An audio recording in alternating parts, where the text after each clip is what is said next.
Assalamualaikum anak-anakku kelas 8. Apa kabar kalian hari ini? Semoga keadaan sehat walafiat, tidak kekurangan satu apapun.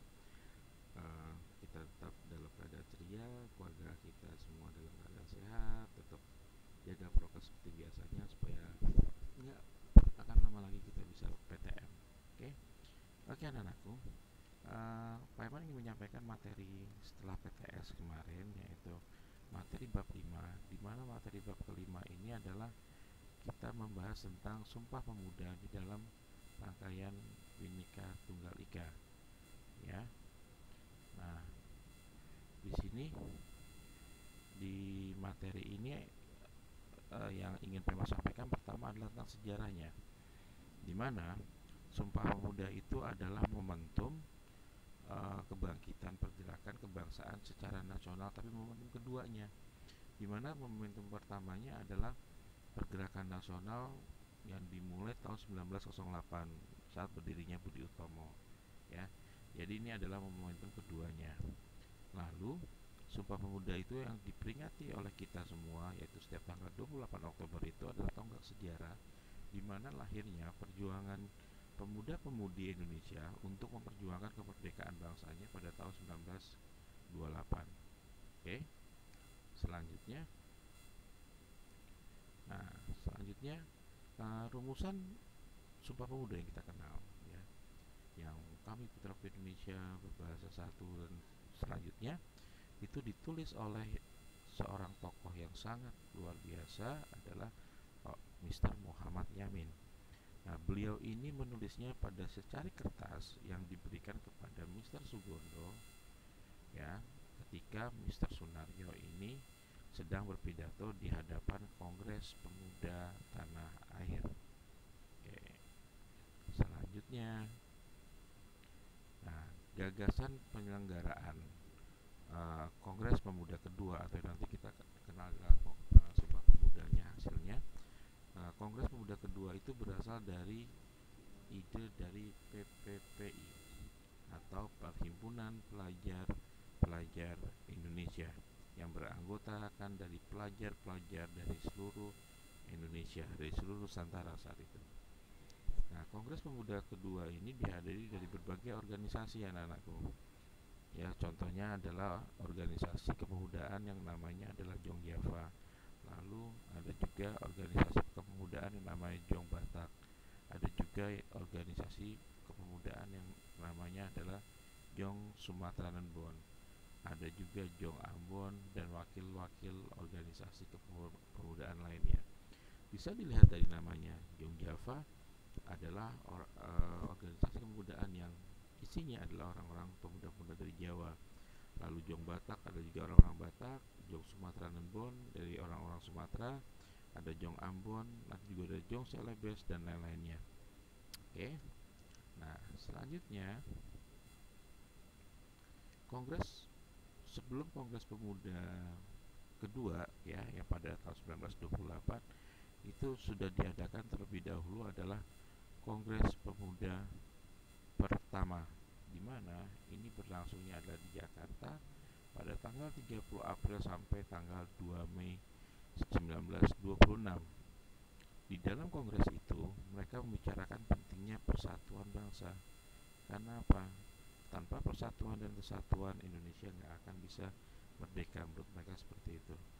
Nah, mereka membicarakan pentingnya persatuan bangsa bagi perjuangan menuju sebuah kemerdekaan. Ingat, tujuannya adalah selalu tentang kemerdekaan. Lalu pada Kongres Pemuda pertama ini tujuannya adalah satu, membentuk Badan Sentral Organisasi Pemuda Indonesia. Ada sebuah badan yang nanti badan pusat yang akan mengkoordinasikan semua pemuda-pemuda di Indonesia. Lalu tujuan Kongres Pemuda kedua adalah ingin memajukan paham persatuan kebangsaan dan juga mempererat hubungan di antara semua perkumpulan pemuda kebangsaan. Lalu anak-anakku, Kongres Pemuda kedua dalam sejarahnya, Kongres Pemuda kedua itu dilaksanakan sekali lagi adalah usul dari PPP 1927 sampai 28 Oktober 1928 di Jakarta. Walaupun dalam putusan tersebut tidak ada kata ikrar, ya, jadi mereka tidak berikrar apa-apa, ya. Nah, dan Sumpah Pemuda dan apa ya, mereka lagi tidak ada ikrar, tidak ada sumpah. Nah, tapi Sumpah Pemuda yang diucapkan, ya ada 3 poin yang Sumpah Pemuda itu karena isi dari putusan itu mengandung makna sumpah, maka peristiwa tersebut sekarang terkenal dengan nama Sumpah Pemuda. Oke, saya ulangi adalah walaupun dalam putusan tersebut tidak ada kata ikrar dan kata sumpah dari pemuda-pemuda itu, tapi karena isi dari keputusan itu mengandung makna sumpah, maka peristiwa tersebut sekarang terkenal dengan sebutan Sumpah Pemuda.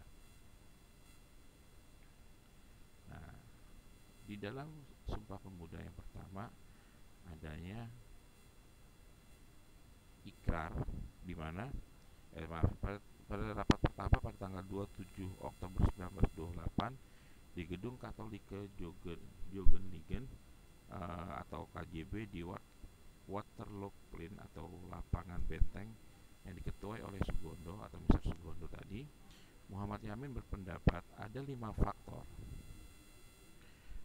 faktor yang dapat memperkuat persatuan, yaitu sejarah, bahasa, hukum, adat, pendidikan, dan kemauan. Kesamaan sejarah di antara kita yang lama dijajah oleh penjajahan Belanda, terus bahasa pengikatnya adalah bahasa Melayu saat itu, terus jadi ada hukum yang sama mengatur hubungan antara masyarakat, adanya berbagai macam adat-adat budaya yang justru mempersatukan bukan memisahkan, terus juga dibantu oleh adanya pendidikan, dan akhirnya adanya terakhir ada kemauan untuk apa? Kemauan untuk merdeka.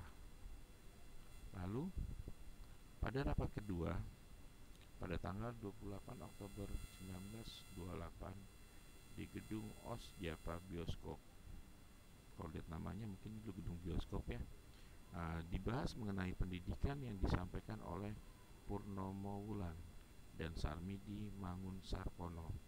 Mereka berpendapat bahwa anak-anak harus mendapatkan pendidikan kebangsaan, ya, anak-anak harus mendapat pendidikan kebangsaan.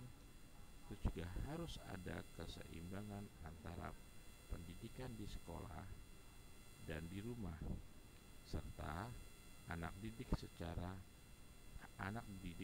demokratis. Itu yang disampaikan oleh Mr. Purnomo Wulan dan Mr. Sarmidi tentang pendidikan. Selanjutnya anak-anakku, pada rapat ketiga tanggal 28 Oktober 1928 di gedung Indonesia Club Gebo, Jalan Keramat Raya nomor 106. Nah, ini ada gedung milik seorang Tionghoa yang bernama Si Kong Leong.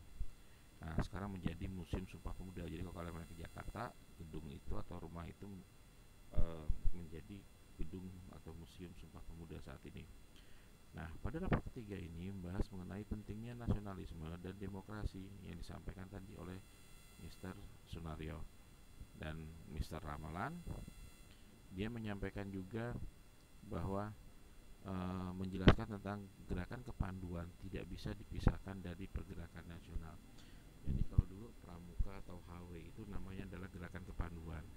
Jadi kenapa di Indonesia gerakan kepanduan itu ada, dan kenapa di Indonesia itu ada, misalnya kita di sekolah Muhammadiyah ada HW, karena memang sesungguhnya gerakan kepanduan ini tidak bisa dipisahkan dari pergerakan nasional.